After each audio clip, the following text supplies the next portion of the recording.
चलिए बढ़ते आगे। कोटा के इटावा से खबर है। पीकेसी ईआरसीपी के हाट कहे जाने वाले नौनेरा बैराज से खबर है। नौनेरा बैराज में लगातार पानी की आवक बढ़ रही है। ऐसे में नौनेरा बैराज के 19 गेट खुले हैं। 19 गेट खोलकर 4 लाख क्यूसेक पानी की निकासी की जा रही है। 4 लाख क्यूसेक प्रति सेकंड के हिसाब से पानी की निकासी हो रही है।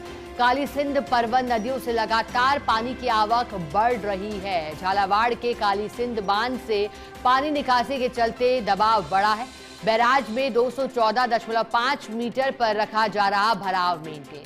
217 मीटर भराव क्षमता वाले बैराज में काली सिंध के कैचमेंट एरिया से पानी आ रहा है। नौनेरा बैराज के जेईएन मनोज चौधरी ने जानकारी दी है।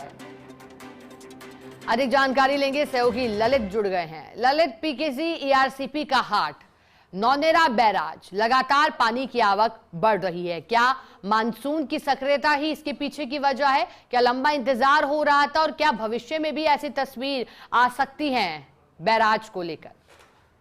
जी शिखा, बिल्कुल बता दूं, मानसून की सक्रियता का ही परिणाम है कि ईआरसीपी पीकेसी राम जल सेतु परियोजना का हार्ट कहे जाने वाले नौनेरा बैराज से पानी की निकासी जो है बढ़ी है।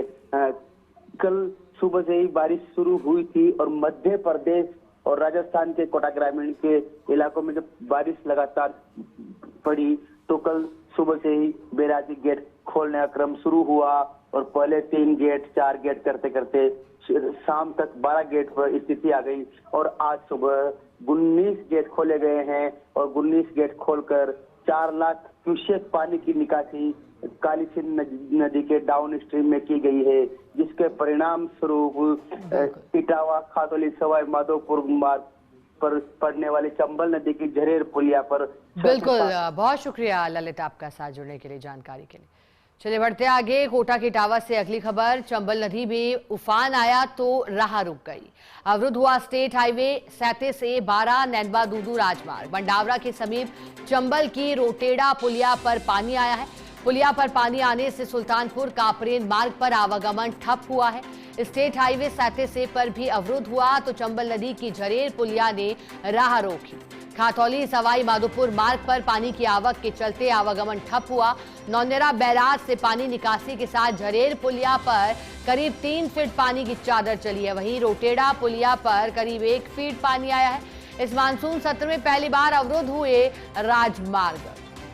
तो चंबल नदी में उफान आया तो राह रुक गई है। इस मानसून सत्र में नजारा पहली बार देखा गया।